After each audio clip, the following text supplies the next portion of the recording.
Graphics తో ఒక కొత్త భవనం చూపించాడు అక్కడ, చూసారా? అది వాళ్ళకి బ్రాండ్. అది ఏంటది? కోడికత్తి బ్రాండ్.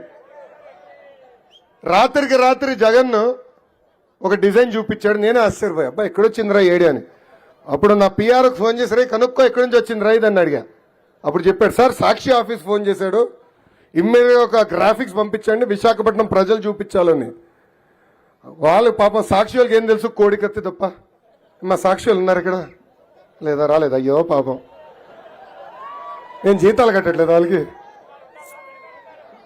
వాళ్ళకి పాపం ఏం తెలుసు, కోడికత్తే తెలుసు.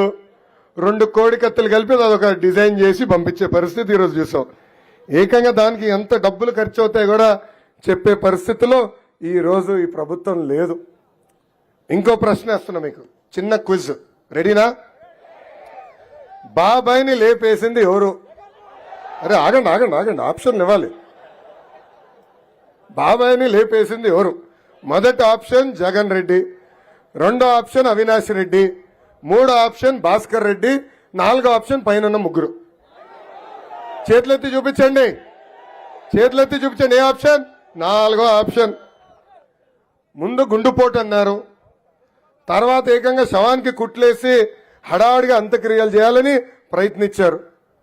ఆనాడు హత్య జరిగిన తర్వాత చంద్రబాబు నాయుడు గారి చేతిలో గొడ్డలు పెట్టినట్టు చూపించి ఏకంగా నారాసుడ రక్త చరిత్ర అన్నారు.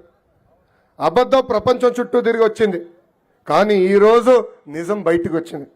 సొంత చెల్లి సునీత గారు ఈరోజు బయటకు వచ్చి నిజాలు మొత్తం ప్రపంచానికి చెప్పే పరిస్థితి. హంతకులు పాలకులయ్యారని ఆమె చెప్పింది. అంతేకాదు, ఏకంగా సొంత అన్నకి ఓటేయదని పిలిపించింది సునీత గారు. ఇంకా విలువలు, విశ్వసనీయత, మాట తప్పం మడమ తప్పం అంటాడు మా అన్న, అన్ని అబద్ధాలని సూటిగా తేల్చేసి చెప్పింది సునీత గారు. ఇంకా అంతేకాదు, రాష్ట్రంలో ప్రజాస్వామ్యం ఉండాలంటే జగన్ని ఓడించాలని చెప్పిన వ్యక్తి సొంత చెల్లి సునీత గారు. ఇంకా అవినాష్ రెడ్డి గారిని అరెస్ట్ చేసేదానికి ఆనాడు సిబిఐలు వస్తే అడ్డం పడింది జగన్ అని చెప్పింది సునీతారెడ్డి గారు. ఈ అన్నిటికీ సమాధానం నువ్వు చెప్పగలుగుతావా అని సూటిగా ఈ సభాముఖంగా జగన్ని నేను ప్రశ్నిస్తున్నా. సునీతమ్మ అడిగింది, ఆమెకు న్యాయం జరగాలని కోరింది. వాళ్ళ తండ్రిని చంపేసే పైన దర్యాప్తు చేయాలి, జైలుకి పంపించాలని కోరింది. ఆ అమ్మకి నేను హామీ ఇస్తున్నా, 2 నెలలు ఓపిక పట్టు తల్లి, మా ప్రభుత్వం వస్తుంది, తప్పనిసరిగా మీకు న్యాయం చేసే బాధ్యత నేను తీసుకుంటా. ఇక్కడున్న తల్లిలు ఆలోచించాలా. సొంత తల్లి చెల్లిని మెడబట్టి బయటికి గెంటేశాడు జగన్.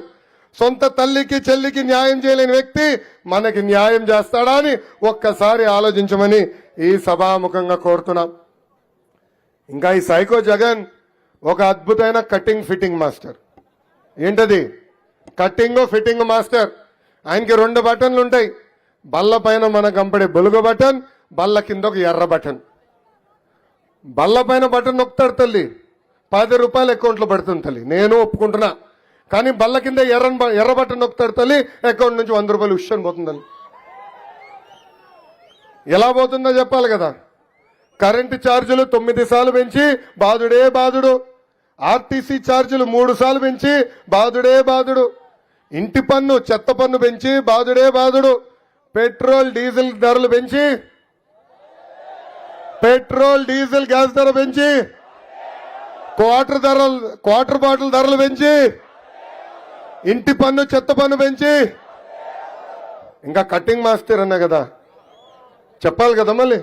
అన్న క్యాంటీన్ కట్, పెళ్లి కానుక కట్, పండగ కానుక కట్, చంద్రన్న బీమా కట్, డ్రిప్ ఇరిగేషన్ కట్, 6 లక్షల వృద్ధులకి పెన్షన్ కట్, ఇట్లా చెప్పుకుంటా పోతే 100 సంక్షేమ కార్యక్రమాలు కట్ చేసిన ఏకైక ముఖ్యమంత్రి ఆంధ్ర రాష్ట్ర ముఖ్యమంత్రి సైకో జగన్.